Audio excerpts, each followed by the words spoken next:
Bonjour à tous et bienvenue dans Virage Digital. Je vous rappelle comme d'habitude que nous sommes en direct. N'hésitez donc pas à poser toutes vos questions à nos invités durant la demi-heure d'émission qui va suivre. Et dans quelques instants, nous allons parler de cybersécurité pour les entreprises essentiellement. Et pour cela, nous avons la chance d'avoir trois experts en plateau. Jean-Philippe Bichat, bonjour. Bonjour. Alors je rappelle que vous êtes journaliste depuis 25 ans, expert en cyber-risque et rédacteur en chef de Cyber-Risque News qu'on peut trouver donc à l'adresse cyberrisque.com. En face de vous, donc Bernard Barbier, bonjour. Bonjour. Alors Bernard Barbier, vous avez été directeur de l'ETI à Grenoble, puis directeur technique à la DGSE en charge de l'ensemble du renseignement technique, et vous êtes aujourd'hui responsable cybersécurité du groupe Capgemini. Et à vos côtés, donc Charles Domal, bonjour. Bonjour. Alors Charles Domal, vous êtes chef de projet NEC Mergiture chez Paris & Co, mais avant cela, vous avez également été directeur commercial et marketing sécurité chez Aircom qui édite donc des systèmes de sécurité dans la défense. Okay.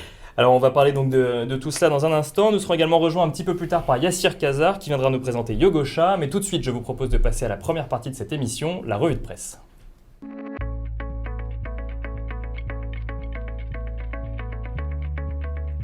Les budgets mobiles augmentent chaque année dans la stratégie marketing des entreprises. En effet, selon une étude menée par Harris Interactive, HPE et Azeton, les budgets 2016 consacrés à la publicité sur mobile étaient en hausse de 67%, là où le budget pour le développement de nouvelles applications et de nouvelles fonctionnalités a lui bondi de 76%. Autrement dit, si le trafic était hier leur priorité, aujourd'hui les entreprises se concentrent sur l'expérience utilisateur.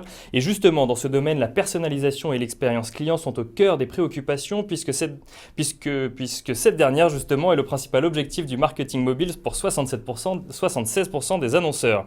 Autre point très important à ne pas prendre à la légère, la performance et la stabilité de l'application sont jugées primordiales par 97% des annonceurs.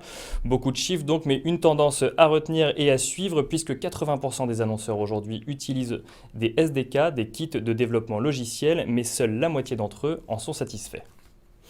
Et deuxième info de la semaine qui a un rapport avec le débat qui va suivre, la législation sur la protection des données personnelles évolue au niveau européen. Et le nouveau règlement européen sur la protection des données personnelles paru le 24 mai au journal officiel entrera en vigueur en 2018. L'idée est de créer un règlement uniforme à travers l'Union européenne en phase avec l'ère numérique, dans le but d'améliorer la sécurité juridique et de renforcer la confiance des citoyens et des entreprises dans le marché unique du numérique. Les principales évolutions porteront donc sur le droit à l'oubli, dont on a déjà beaucoup parlé en France, mais aussi sur le consentement clair et explicite de la personne concernée quant à l'utilisation de ses données personnelles, le droit de transférer ces données vers un autre fournisseur de services, le droit d'être informé en cas de piratage des données, la garantie que les politiques relatives à la vie privée soient expliquées dans un langage clair et compréhensible, et surtout une mise en œuvre plus stricte des amendes allant jusqu'à 4% du chiffre d'affaires mondial total d'une entreprise dans le but de décourager la violation des règles.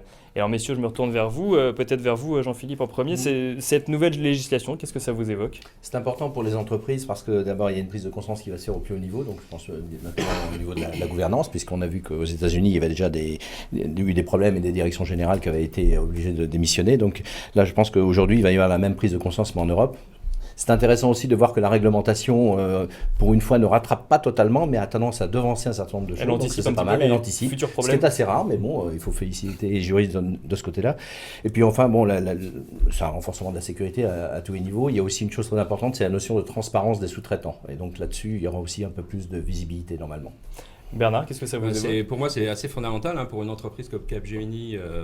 Nous, d'ailleurs, on a été agréés. On a eu ce qu'on appelle les Binding Corporate Rules. Donc, c'est des règles qu'on définit en interne. Donc, on a été agréés par l'Europe. Donc, on est prêt pour 2018, donc pour traiter les données de nos employés, mais aussi de nos clients. Et c'est une évolution qui est fondamentale. Et pour moi, c'est extrêmement important. C'est un bras de levier pour la sécurité. Parce que sécurité and privacy, donc la protection des données à caractère personnel, c'est deux choses différentes, mais aussi la même chose. Pour garantir la sécurité des données, il faut sécuriser. Et il faut avoir la législation qui permette aussi de Pour moi, c'est un bras de levier extrêmement important, puisque ça a des conséquences pénales, en fait. Alors, on en parlera un petit peu plus en détail dans quelques instants. Charles, également une petite réaction sur cette nouvelle réglementation européenne ? Je vais dire enfin. Enfin, et c'est très bien, ça va permettre au niveau du développement économique de nos entreprises de pouvoir justifier les investissements en sécurité à la fois pour les éditeurs, les intégrateurs, les distributeurs.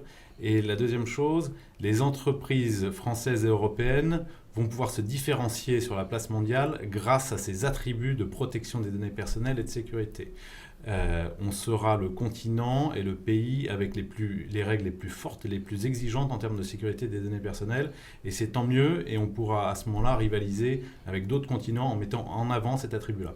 Et on serait quelque part précurseur en fait en matière de sécurité?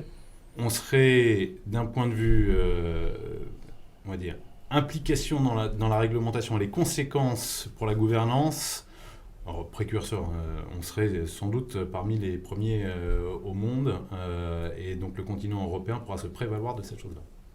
Et alors, troisième info qu'on met en avant dans cette revue de presse, c'est aujourd'hui que s'est ouvert le procès de Hitch, un procès qui s'est rapidement refermé face à l'afflux important de chauffeurs de taxi au tribunal. Constatant qu'il était extrêmement difficile de pouvoir siéger comme prévu, la présidente a renvoyé le procès au 8 et 9 décembre prochain. La start-up française qui propose un service de transport entre particuliers la nuit est poursuivie pour complicité d'exercice illégal de la profession de taxi. En réaction, la start-up avait publié il y a quelques semaines une vidéo qui avait fait grand bruit afin d'alerter sur sa situation. Regardez. Nous les jeunes, Nous allons être amenés à combattre. Nous devons nous battre pour la jeunesse française. Hitch. C'est un moyen et un vrai service Qui permet à les jeunes qui veulent rentrer à des heures tard de la nuit. Hitch. C'est la liberté. Pour les jeunes qui n'ont pas les moyens Et le plus souvent de ressources et de petits sous ou de gros sous. pour un jeune de mon âge, c'est un grand progrès.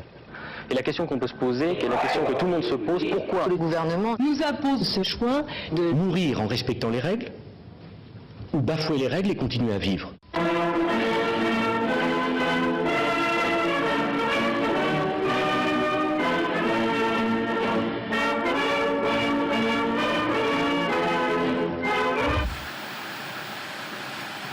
Voilà, c'est fini pour la revue de presse de la semaine et l'on passe tout de suite au débat.